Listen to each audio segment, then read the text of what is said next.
있고 과도한 짓이라고 할 수도 있겠습니다. 그러나 이 네 명의 친구들은 이 중풍병에 걸린 친구가 예수님 곁에 다가가기만 해도 병이 나을 것이라는 절대적인 믿음으로 말미암아 그런 행동을 했었던 것입니다. 여러분, 옛말에 지성이면 감천이라는 말이 있죠. 바로 하늘을 움직이는 정성스러운 믿음을 얘기하는 것입니다. 여러분, 교회 나올 때에 하나님을 믿으시기 바랍니다. 목사를 믿는 게 아니에요. 목사가 말하는 것을 믿는 것이 아닙니다. 하나님을 믿게 되기를 주의 이름으로 축원합니다. 목사도 변할 때가 있다는 거예요. 목사도 사람이기 때문에 실망할 때가 많다는 거예요. 그러나 하나님의 말씀을 믿고 하나님만 바라보는 사람은 흔들리지 않게 될 줄 믿으시기 바랍니다. 그래서 여러분, 2004년도로 제가 기억하고 있습니다. 반데를레이 데리마라는 마라톤 선수가 2004년도 아테네 올림픽에서 줄곧 한 40km 가까이 지점을 1등으로 달리기 시작을 해요. 그런데 그만 몇 킬로를 남겨놓지 않은 상태에서 아일랜드 관중이 그 마라톤 도주로에 뛰어들면서 이 리마란 선수를 넘어뜨리게 되어집니다. 수십 킬로를 페이스를 갖고 달려왔는데 넘어지게 되면서 페이스를 잃어버리게 되는 거예요. 줄곧 선두였는데 조금만 더 가면 자기가 1등으로 올림픽 스타디움에 들어가게 되는데 이 관중의 난입으로 말미암아 자기 페이스를 잃어버리고 결국 3위로 올림픽 스타디움에 들어가게 시작됩니다. 그런데 1등 했을 때도 감격이겠지만 이 리마란 선수는 3위에도 불구하고 두 손을 번쩍 들어서 감격스러운 마음으로 마지막 남아있는 트랙을 한 바퀴 돌고 결승점에 도달하게 되어집니다. 이유는 간단했어요. 왜? 내가 달릴 수 있다는, 완주할 수 있다는 그 이유 하나 때문에. 사도 바울을 여러분 가만히 보십시오. 사도 바울은 예수님을 믿고 나서 모든 삶의 경주가 뒤틀어지기 시작합니다. 성공할 수 있었고 남들에게 좋은 소리 들으며 살 수 있었던 사도 바울이지만 예수님 때문에 모든 인생의 경주가 뒤틀리기 시작하고 험악한 대접을 받았던 사람이 바로 이 사도 바울이었어요. 그러나 이 사도 바울이 그런 가운데서도 감옥에 들어가서도 자기 가슴 속에 용솟음 치는 그 기쁨을 주체할 수가 없었습니다. 그 순간에도 하나님에 대한 신뢰와 강력한 기쁨을 고백하고 있는 사도 바울의 간증을 우린 볼 수 있지 않습니까? 왜 그랬겠습니까?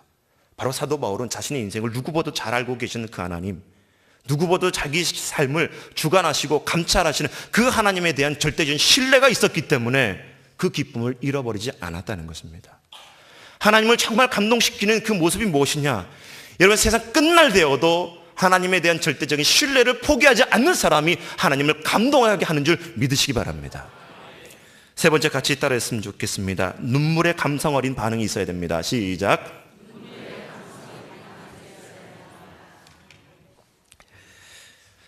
영국 여왕이 전쟁에 나가서 수고한 그런 상위 용사들에게 훈장을 주기 위해서 용사들을 다 모으게 됩니다. 한 사람 한 사람 훈장을 주다 보니까 중간쯤에 가서 보니까 휠체어에 앉아 있는데 어느 한 용사가 팔도 없고요, 다리도 없는 모습으로 휠체어에 앉아 있는 것을 보게 돼요. 여왕이 훈장을 주려고 하다가 너무나 슬픈 나머지 그 용사 앞에서 등을 돌리고 흐느껴 울기 시작합니다. 그 모습을 지켜보고 있었던 상위 용사 또한 흐느끼면서 이렇게 얘기합니다. 내가 조국과 여왕을 위해서라면 이 한 몸 바쳐서 다시 싸우겠습니다. 용사의 마음을 움직였던 것은, 용사의 마음을 감동시켰던 것은 훈장이 아니라 바로 여왕의 따뜻한 마음의 눈물이었던 것입니다. 정호승 씨의 시집 중에 내가 사랑하는 사람이란 이런 시가 있습니다. 나는 눈물이 없는 사람을 사랑하지 않는다. 기쁨도 눈물이 없으면 기쁨이 아니다. 사랑도 눈물 없는 사랑이 어디 있는가. 나무 그늘에 앉아 다른 사람의 눈물을 닦아주는 사람의 모습은 그 얼마나 고요하고 아름다운가. 여러분, 삶을 살다 보면 흘리는 눈물 가운데는 다 의미가 있습니다. 아픔과 고통과 좌절과 절망의 그런 슬픔의 눈물이 있기도 하고요.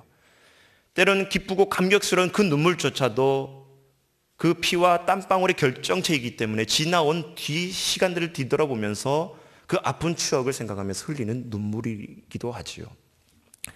탈무드에는 그래서 비누는 우리의 몸을 씻긴다고 하지만 눈물은 우리의 영혼을 닦는다라는 말이 있습니다. 여러분, 하나님께서는 성도들의 눈물에 감동하는 줄 믿으시기 바랍니다. 성경에서도 가만히 보다 보면 하나님이 이 눈물에 감동하신 적이 너무나 많아요. 열왕기하 20장을 말씀을 보다 보면 히스기야가 자기가 병에 걸렸을 때에 벽을 향하여 얼굴을 대고 눈물을 흘리며 하나님 앞에 통곡했을 때에 하나님께서 그의 기도를 들어주시고 15년 동안 생명을 더 연장해 주지 않았습니까? 시편 56편 8절의 말씀 보다 보면 이 시편 저자는 얘기하기를 주여 나의 눈물을 주의 병에 담아서 이 눈물을 기억하여 주시옵소서. 한나가 자식이 없었을 때에 애통했을 때에 그 눈물을 들어주시며 자식을 허락하셨던 하나님, 그 애통한 눈물에도 하나님 응답하시더라는 거예요. 그런데 정말 하나님께서 감동하시는 그 눈물은 무엇이냐? 하나님이 주신 은혜에 반응하는 눈물을 하나님께서 더 기뻐하신다는 것입니다.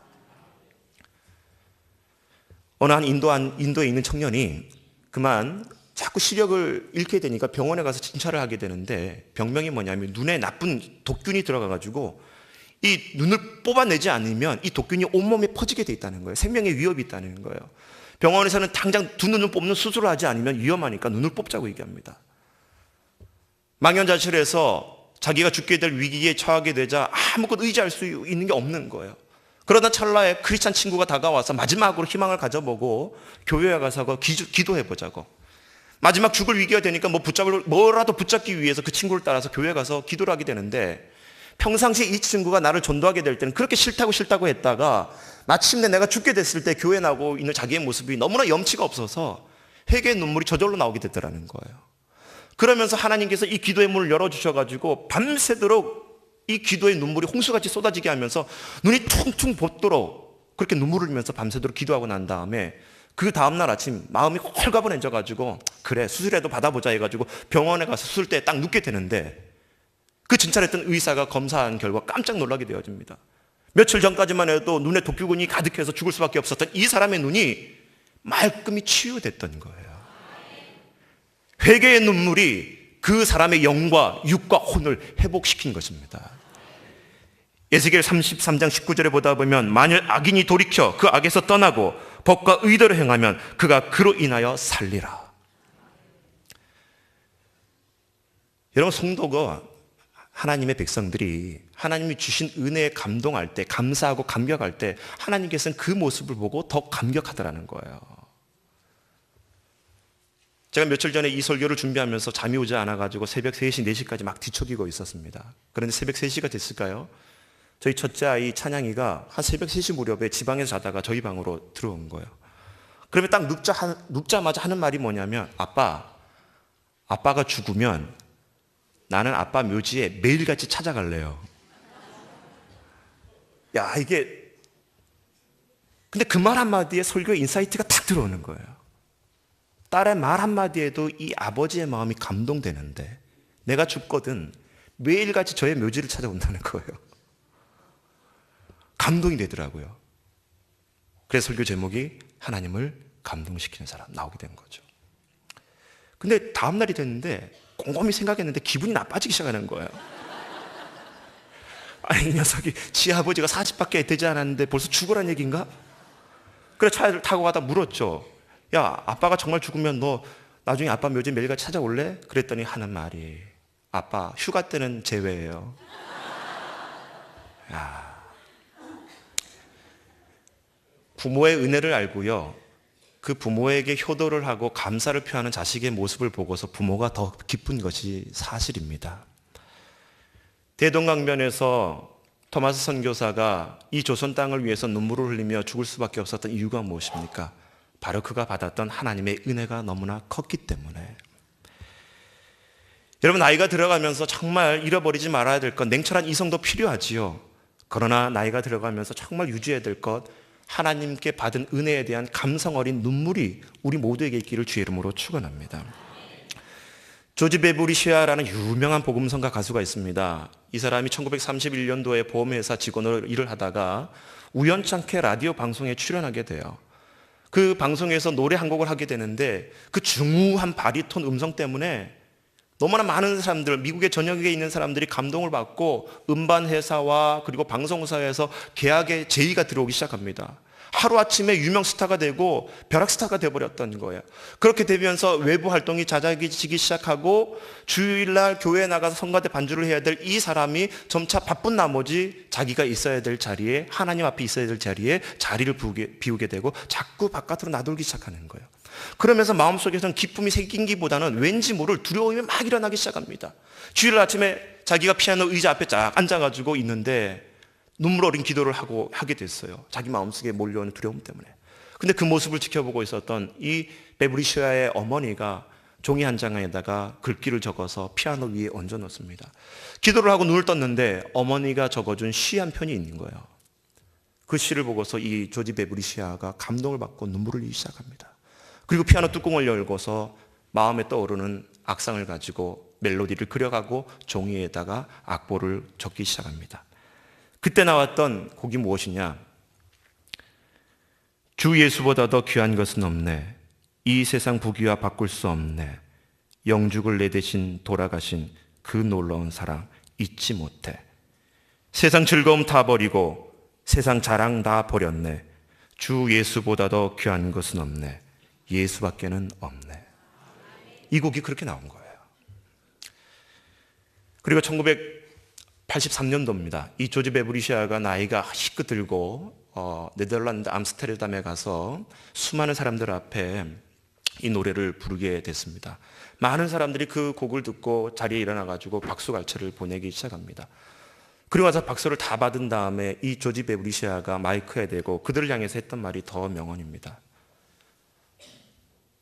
저는 이제부터 저의 삶을 살면서 여러분보다 더 큰 박수갈채를, 그리고 그 박수갈채가 나에게 주어진다 할지라도 그리스도와는 바꾸지 않겠습니다.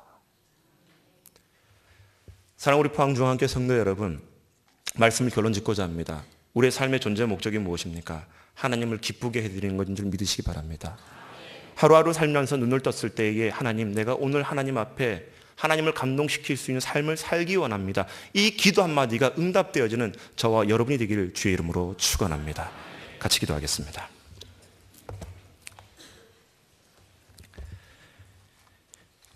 하나님, 이 땅의 삶을 살면서 자신만을 위한 신앙이 아니라 옆을 돌아볼 줄 아는 그런 행함이 있는 믿음 되게 하여 주시옵소서.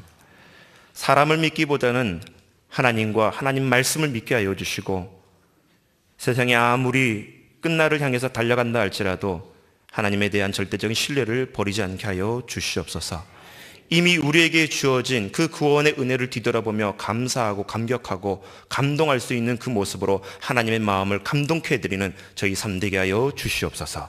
감사드리고 예수님 이름으로 기도드립니다.